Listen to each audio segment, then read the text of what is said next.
తెలంగాణకు భూకంప హెచ్చరిక.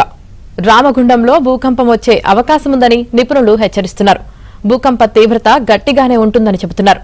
ఆ భూకంప తీవ్రత హైదరాబాద్ అలాగే అమరావతి వరకు కూడా ఉంటుందని అంటున్నారు.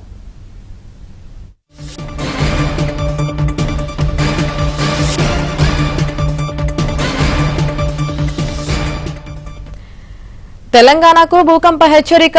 రామగుండంలో భూకంపం వచ్చే అవకాశం ఉందని నిపుణులు హెచ్చరిస్తున్నారు. ఇక దీనికి సంబంధించి పూర్తి సమాచారం మా ఢిల్లీ బ్యూరో చీఫ్ కృష్ణ అందిస్తారు. కృష్ణ,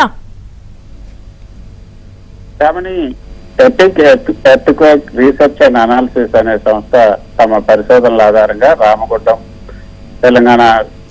తెలంగాణలోని రామగుండం సమీపంలో భారీ భూకంపం సంభవించే అవకాశం ఉంది.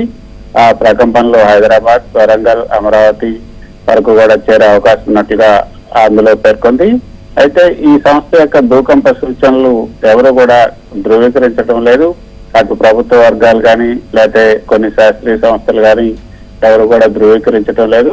భూకంపాలను ఖచ్చితంగా ముందస్తుగా అంచనా వేయటం ప్రస్తుతం శాస్త్రీయంగా సాధ్యం కాదు. అదేవిధంగా ఇటువంటి సూచనలు తరచుగా నిర్ధారణకు నోచుకోవని కూడా అధికారులు చెప్తున్నారు.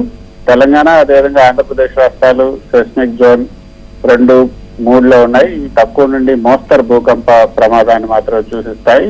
గతంలో ఈ ప్రాంతంలో కొన్ని చిన్న భూకంపాలు సంభవించాయి కానీ అవి పెద్దగా నష్టం కలిగించలేదు.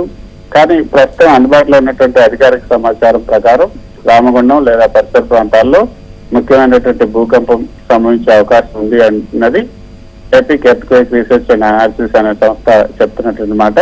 భూకంపాల విషయంలో అప్రమత్తంగా ఉండటం మంచిదే, కానీ నిర్ధారణ లేనటువంటి సమాచారం పైన ఆందోళన చెందాల్సినటువంటి అవసరం లేదన్నది కేంద్ర ఐఎండీకి సంబంధించినటువంటి అధికారులు చెప్తున్నటువంటి మాట. ఏపీ, తెలంగాణ రాష్ట్రాలు సాధారణంగా తక్కువ సెస్మిక్ యాక్టివిటీ గల ప్రాంతాలుగా పరిగణించబడతాయి. కానీ కొన్ని చిన్న స్థాయి నుంచి మోస్తరు తీవ్రత గల భూకంపాలు గతంలో చోటు చేసుకున్నాయి. అయితే ఎపిక్ వెబ్సైట్ మాత్రం రామగుండం సమీపంలో భూకంప ప్రమాదం వచ్చే అవకాశం ఉందని చెప్తున్నారు. ఇప్పటి వరకు చూస్తే ఏమని తెలుగు రాష్ట్రాల్లో భూకంపాల రికార్డు కూడా పెద్దగా లేదు. అయినా కొన్ని సందర్భాల్లో ప్రకంపనలు ప్రజలను భయపెట్టాయి. ముఖ్యంగా చూస్తుంటే 1969లో ప్రకాశం జిల్లా ఒంగోలు ప్రాంతంలో 5.1 తీవ్రత గల భూకంపం సంభవించింది. అది అప్పట్లో రాష్ట్రాన్ని బాగా ఊపేసిందని చెప్పొచ్చు. ఆ తర్వాత 1998లో తెలంగాణలో ఆదిలాబాద్ జిల్లాలో 4.5 తీవ్రత గల ప్రకంపనలు నమోదయ్యాయి. అలాగే హైదరాబాద్ లో 1984, 1999, 2013లో చిన్న భూకంపాలు మాత్రమే సంభవించాయి. ప్రజలు ఒకసారిగా భయపడిపోయారు, కానీ పెద్ద ఆర్తి నష్టం అప్పుడు ఏమీ జరగలేదు. కోయినా డ్యామ్ భూకంపం ప్రభావం వల్ల రాయలసీమలో కొన్నిసార్లు ప్రకంపనలు నమోదయ్యాయి. శ్రీశైలం డ్యామ్ పరిసరాల్లో కూడా కొన్ని సందర్భాల్లో ప్రకంపనలు రికార్డ్ అయ్యాయి. ఇక భూకంపాల విషయానికి వస్తే మన రాష్ట్రాలు స్పెసిఫిక్ జోన్ 2, 3లో ఉన్నాయి కాబట్టి అతి తక్కువ నుంచి మోస్తరు ప్రమాద ప్రాంతాలుగానే పరిగణించబడతాయి.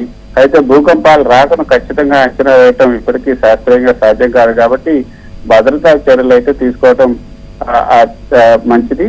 మొత్తానికి తెలుగు రాష్ట్రాల్లో భారీ భూకంపాలు సంభవించకపోయినా ప్రకృతి ఎప్పుడు ఏం చేస్తుందో చెప్పలేదు కాబట్టి అప్రమత్తంగా ఉండటం మంచిది అన్నది చెప్తున్నమాట. ఎక్కువ భయం అవసరం లేదు, కానీ భద్రతా చర్యలు పాటించడం మంచి మార్గం అన్నది అధికారులు చెప్తున్నట్టు మాట. Right, thank you Krishna.